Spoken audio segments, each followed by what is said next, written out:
Welcome to another episode of Purchase to Profits. I'm Seth Ferguson. Make sure you hit the subscribe button so you don't miss our daily interviews with successful real estate investors. And I've put together the top 7 key market drivers I look at when looking at a real estate market. Go to sethferguson.org to download your free copy. Our guest today has been investing in real estate for over 20 years and was able to use 1031 exchanges and Section 121 exemptions to leverage his portfolio into a decade of living on his sailboat. Dave Foster is the 1031 investor. Dave, welcome to Purchase to Profits. It's great to have you on the show. Thanks, Seth. See, you brought a smile to my face just remembering that. Yeah, I'll call you Captain Dave. There we go. Hopefully I won't hit as many things as Captain Ron did. Oh, that's true. That's true. So, okay, so let's dive in. Well, actually, let's sail into the first topic. Well said. Yeah, I have to work on my segues a little bit. So, tell us about your real estate goals right now, because you've had 20 years of investing experience. What are you looking to do now with real estate? Yeah, that's a great question, because if you were to ask me about my goals today versus 20 years ago versus 10 years ago, they have totally shifted and changed. It's part of what I call the life cycle of a real estate investor. You think about that lowly little tomato worm that goes into a cocoon and comes out a beautiful butterfly, does whatever. We can't stay the same and succeed. Markets change, our lifestyle needs change, and our circumstances change. I still know what a hammer is, but I'm not dare going to pick one up. But as we've gone through my career, right now, I would say that I'm in the stage of beginning to focus more on preservation of capital and cash flow. Actually, cash flow more than preservation of capital.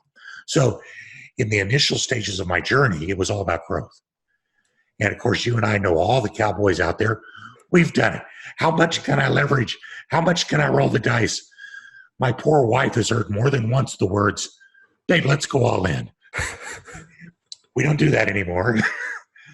Now that we're at this stage in our lives in investing, we're starting to look more towards the projects that may not be bringing the highest return, but have the highest stability and guarantee of return. As we start to look at ramping down, looking towards retirement, although I don't really know what retirement is, so I'm not sure I will, but it'd be nice to be ready, right? Yeah. That's kind of where I've transitioned more. I actually, Seth, I took the domain down a little bit ago for the lazyboylandlord.com. And I guess if you want to know what my goals are, that's it. My goals right now are to become the lazy boy landlord. I'll sit in the recliner and go to the mailbox and collect my checks. That's what I want. Yeah. Hey, that's an awesome goal. Except I'm kind of now where you were at the start. So I'm still in that growth phase. Precisely. Which everybody has to go through. Like you have to push the limits and grow at the start to be able to get to where you are today. That's exactly right. You've got to do both. There's people that call that the maximum effort phase, the phase where you're just going all out for what you've got to do. But there's a difference doing that when you're 20, 30, or 40 and doing that when you're 50, 60, or 70. Yeah.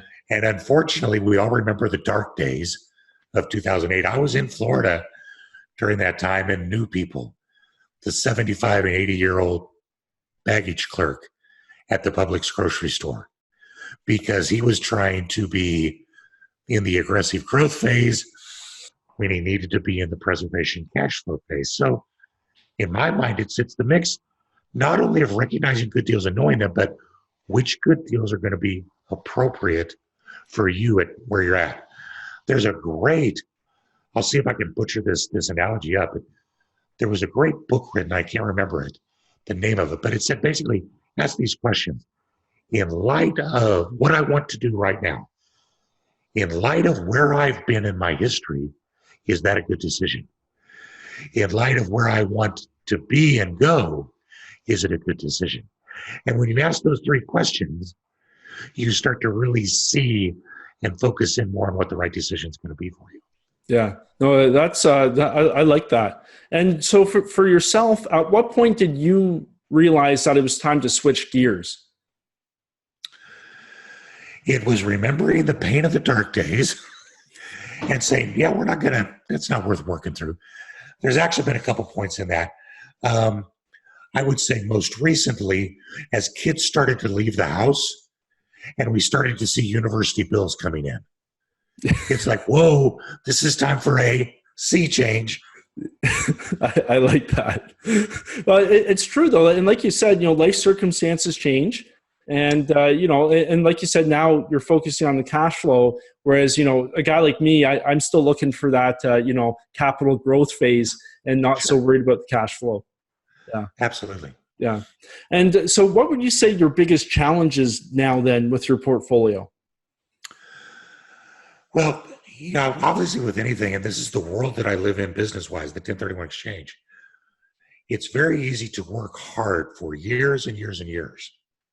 And then right at the end, when you're ready to make that transition, all of a sudden you make a move and there's a big tax bill. And you lose so much of what you've built up just because you're paying that tax. And these are not just tax dollars that everybody says, well, you got to pay tax anyways. This is real dollars out of your pocket. What people sometimes forget is that you could easily have, depending on the state you live in, a 25 to 40% tax bill on your profit. Are you ready to give up a third of what you made working your tail off just because it's the government and they say pay tax? That was a lesson I learned a long, long time ago, and we can go back into that and see how we started in a minute. But it's that motivates me more than anything, because if I've got, say, a $200,000 tax bill and I'm looking to transition into more passive and lazy boy type landlording, then I could sell out and I write a check for $200,000. That's gone from me. But when you look in very real terms, for instance, in your portfolio right now, if you had $200,000, could you make 10% off of that?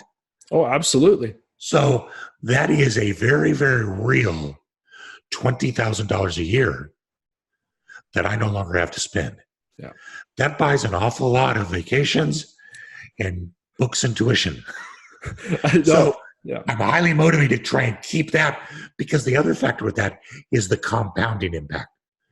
Because as long as I don't need that as I march through life, I don't just get the benefit, but I get the compound effect of it. That 20,000, that 200,000, which is 20,000 cash every year, becomes 40,000 in 7 years. Mm-hmm. And 40,000 is almost $4,000 a month. What any of us could do with that kind of money, kind of nice to think about. Oh. So that's really been my motivation. I'm a tax geek, so I live to avoid the tax. In my mind, it's not the deal that you don't get that kills you. That's the growth phase. We want every deal, right? Yeah. It's not the deal you don't get that kills you. The one that kills you is the deal you get that you shouldn't have, or the end game you play out the wrong way. Mm-hmm. Those two things are what kill you. So I'm no longer worried about the deals I don't get. I'm worried about making sure that the ones I have are the right ones, and that how I exit them is the right way. Yeah, that's a good way to think about it. Take us back to the start. You alluded to it at the start of your answer there. Yeah, so it was mid-1990s. Way before you were even born, I'm sure. Don't answer that. I'll just feel worse. That's okay. No, I'm an 80s baby. I'm okay. All right. So my wife and I were both in fairly busy vocations that involved a lot of travel, and we were having a ball. And then all of a sudden, the first child started to come along, and we went, holy cow. The day he came home from the hospital, we said, life has changed. I don't want to fly around the world anymore. I want to sit here and watch this little kid like it's a TV, because this is the coolest thing ever. So right then we started to think, well, how can we simplify so that we have more time, because family and time are the two most precious commodities. How can we somehow structure this so that we get more time, more family, and yet still be able to live in the lifestyle to which we want to become accustomed. So that was where we were. So real estate seemed to be an obvious move in Denver in the mid 90s. We were just coming out of the huge oil crisis in the early 80s, hyperinflation. And Denver, which has always been a boom town up and down, was just coming out of the throes of a big oil crash, which killed him, and a savings and loan scandal that had created a situation in Denver where the foreclosure section from HUD was as big as the rest of the Rocky Mountain newspaper altogether. We said, oh my gosh, we know that the real estate market is always cyclical. We know that it's got a 100-year history of growth. So why not start to take advantage of these properties that we can pick up for nickels and dimes and begin to do that? So we actually began very innocently to start buying fix and flip properties. My first duplex I bought, I fixed, I sold, I made a great profit until tax time. Mm-hmm. And my accountant said, here's what you're going to pay. I said, no, that's not what I'm going to pay. Yes, it's what you're going to pay. But he said, Dave, this is what it is. We left 40% of our profit. And I did swing a hammer on that one, so it really angered me. So I began to look at the growth phase and say, if we want to ratchet this up, it's really not just a question of finding these deals. It's a question of keeping more profit so that we can leverage into more deals later. And it was right at that moment in time that some good friends of mine came to me and they said, Dave, are you aware that there's been this huge court case that was just solved, and it's created a way now for investors, regular investors like you, to sell and buy investment property and not have to pay the tax? I said, sign me up, I'm there, because it was literally right on my heart. And they were starting a company to do that. The tool was the 1031 tax deferred exchange. And I immediately started working with them on my own deals. And they said, why don't you join us? I said, say no more, because if I believe in it and it's good for me, it's good for everybody. Yeah. And that was over 20 years ago. Wow. And we started to do that. And that was the transition all the way through multiple states, multiple types of properties, into the sailboat that you referred to. Yeah. Well, what was it like living on a sailboat for 10 years? You're living in a space that's the size of less than a one-bedroom apartment, but your view is like every multi-million-dollar mansion. Yeah. And if you don't like your view, you don't have to sell the property. You just cast off the dock lines and move. Yeah. We absolutely loved it. It was awesome. Living close to nature, being able to move frequently, being able to have new neighbors every week as people come into and out of an anchorage. You know, if you don't like a neighbor or if they're anchoring too close, our strategy always was, this is probably going to be TMI, is this a family-friendly conversation? We'd always just figure, let's drop all our clothes and jump on deck and wave hi to them. That'll drive everybody off. Fortunately, we never had to do that. Yeah. Or they might think you're just having a really good party. And that could make it even worse, wouldn't it? Yeah. Exactly. Yeah, living on the boat was awesome. But that's where we started, was in the world of 1031. And we transitioned our portfolio from Denver to Connecticut. And while we were in Connecticut, you want to talk about the deal of a lifetime? Yeah, let's go for it. This is the one. So we moved our entire portfolio to Connecticut, tax-free. And one of the properties that I bought was an old, beat-up copper barons mansion on Long Island Sound, just a block in. And it was, at that time, so during the last century, the northern shore of Long Island Sound, Stamford, Connecticut, up along there was the vacation spot. So this was some copper baron from New York who had built a vacation house. So it was built in 1904. And we picked it up after it had been lovingly abused for a bunch of decades. And spent about 50% as much as I purchased it for in fixing it up. And then we used it for investment for a while.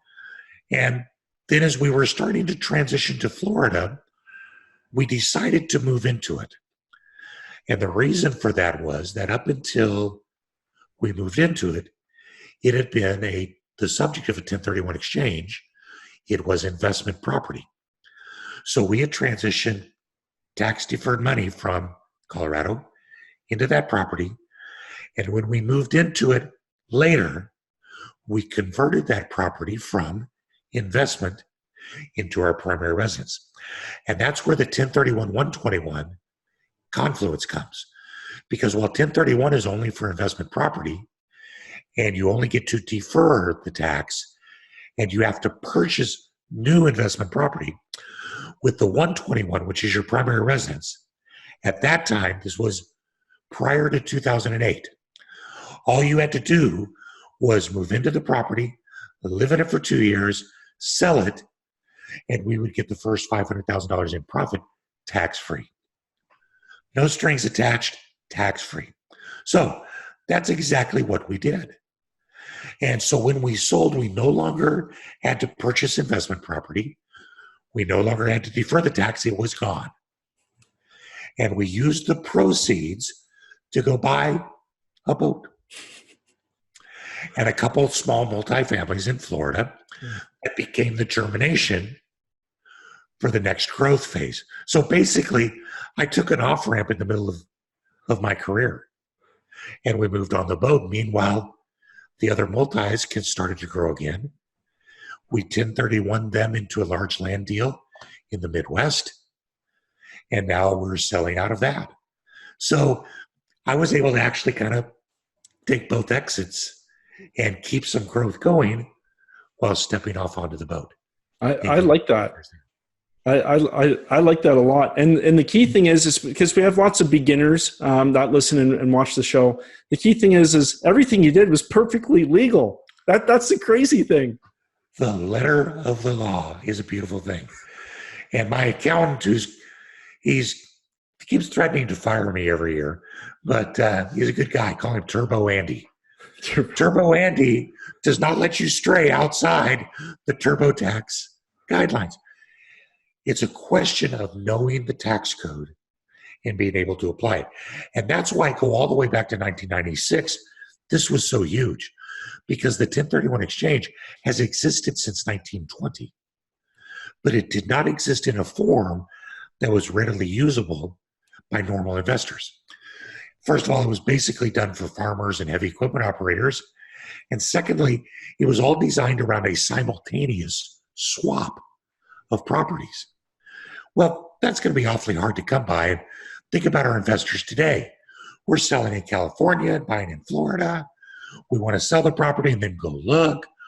All those things all of a sudden became possible in 1996. But while the IRS had to let us do it, they certainly weren't going to market it for us. So there are so many people, unless you heavily pay your attorneys and your accountants, who don't know that this tool is there. Mm-hmm. And yet now it's finally to the extent where there is an average of around 400,000 to 500,000 1031 exchanges every year. It's not as uncommon as you would think. Yeah.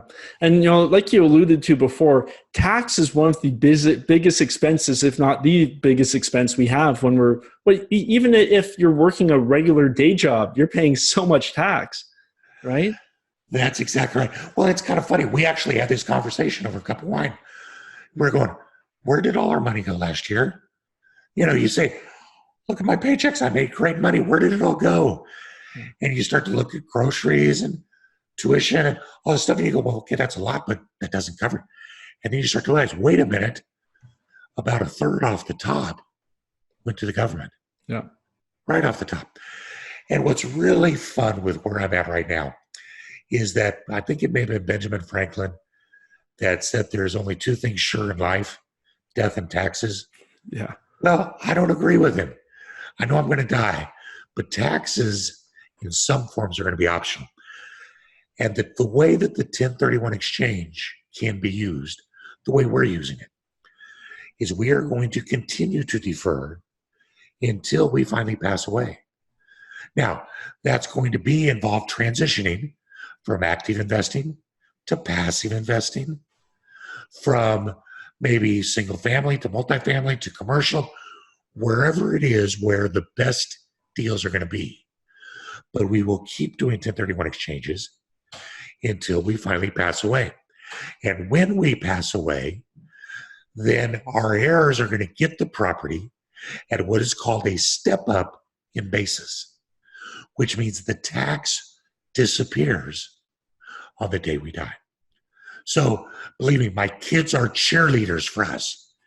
Go, Dad, use that 1031, because they're going to get our properties with no tax due at all. Yeah.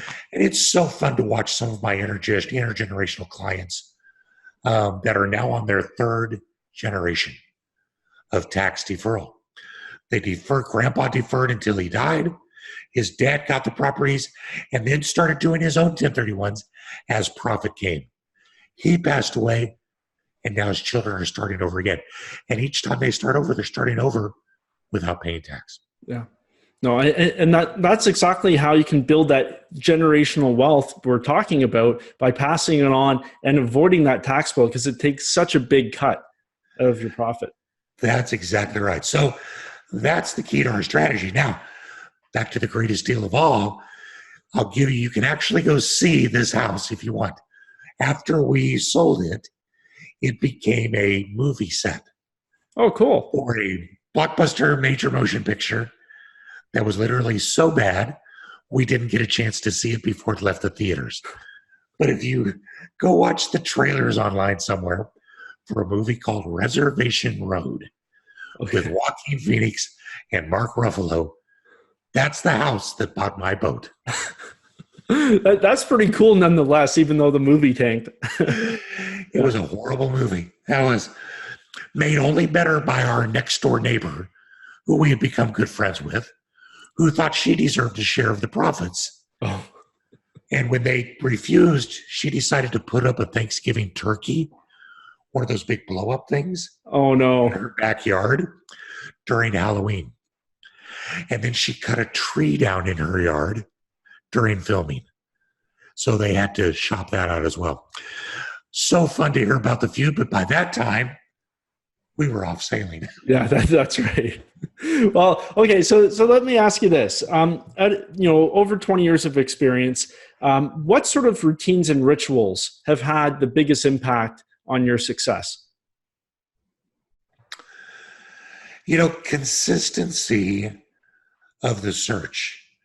And I tell this to our clients who are doing 1031 exchanges as well, because part of a 1031 exchange is that there's a very compressed timeline.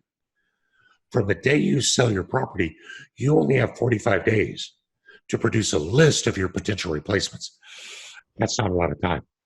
So you've got to be really focused in your search, but I think it goes beyond that.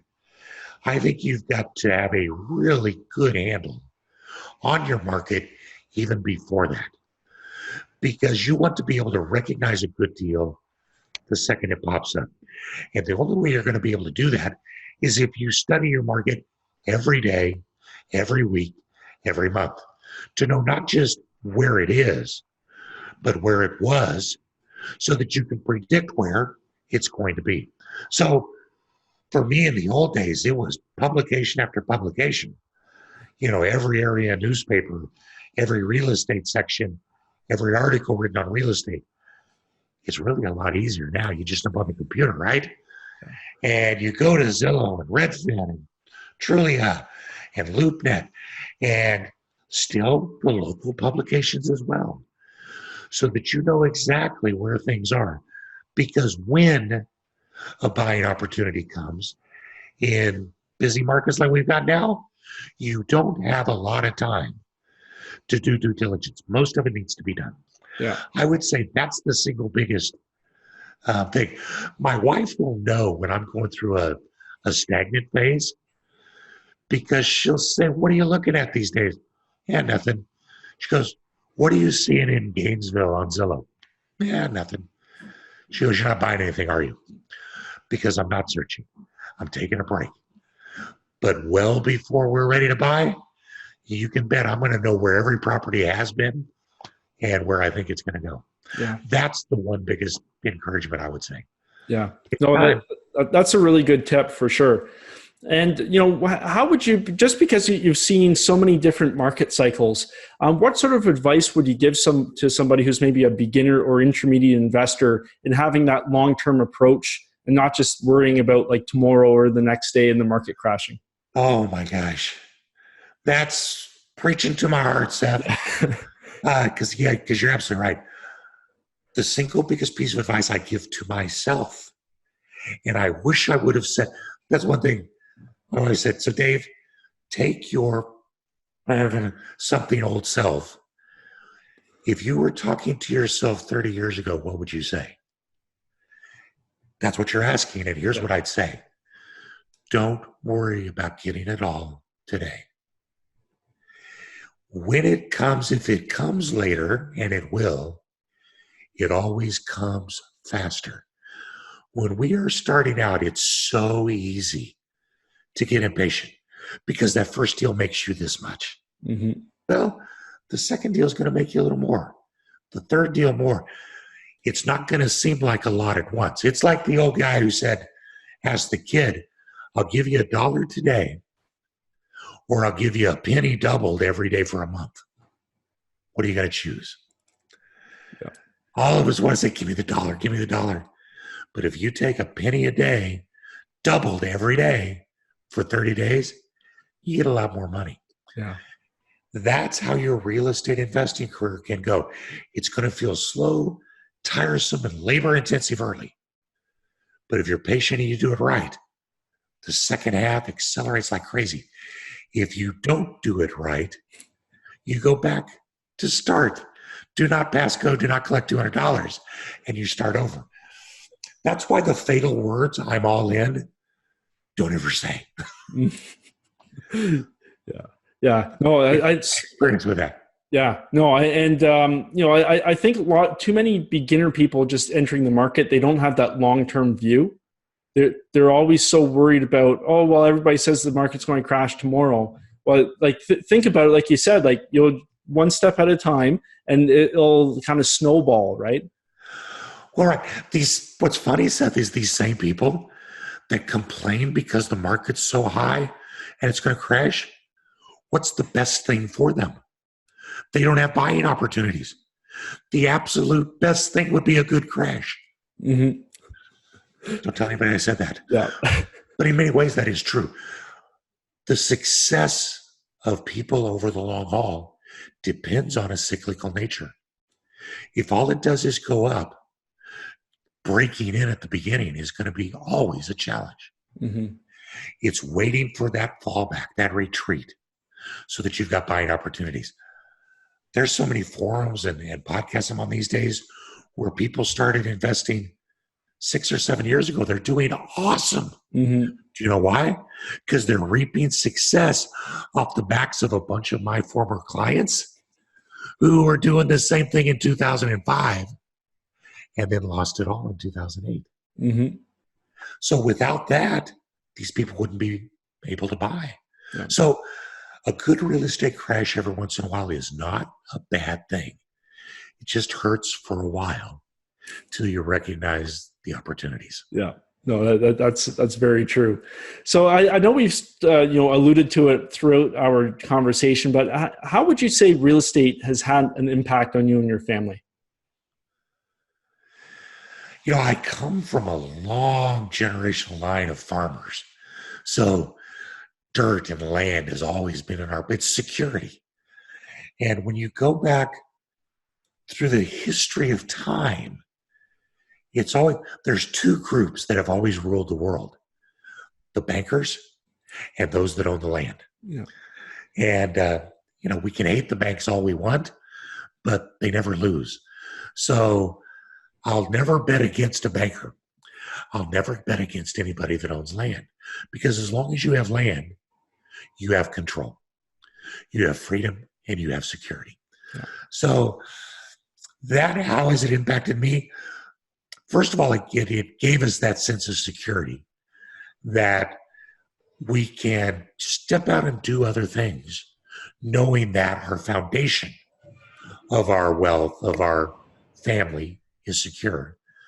Secondly, it bought us the freedom to go out and explore the world on a sailboat, for heaven's sake. What an opportunity to just enjoy. And because real estate can be practiced in so many different ways, it's given us the opportunity to step off and step on. And we can do that 2 or 3 more times, maybe. Believe me, the next crash that happens, I swear that I can tell my wife I'm not going to buy anything, but I'll bet we do. And we'll ride it up again. Yeah. Because that's the flexibility that you get with any kind of market like that. Yeah. So real estate itself has been very, very good to me. And I've had the joy of working with so many people to help them strategize and plan and perform the 1031 exchanges they're going to let that help them to use their tax dollars for their own use. And that's been very, very gratifying. Yeah. So we've been able to live a lot of different places because of it. With the 1031, I think I started mentioning, but we transitioned our entire portfolio from Colorado to Connecticut to Florida to the Midwest and Florida, and now we're looking at where's next. No, that's awesome. Well, David, if somebody's looking to get in touch, learn more, you mentioned coaching and all that, how can they find you online? Yeah, well, we set up an investor website. That's an educational portal. It is the1031investor.com. And there's a great video series there. I've got some calculators for people who are insomniacs and can't sleep at night. And a great, you can catch me there. You can also catch me at 850-889-1031. That's an easy number to remember. Well, I don't charge for coaching. We want to empower people at this stage in our life. We want to empower people to learn how to use the 1031 exchange. So we talk to a lot of people. We don't charge to do coaching. I want to see everybody not pay taxes.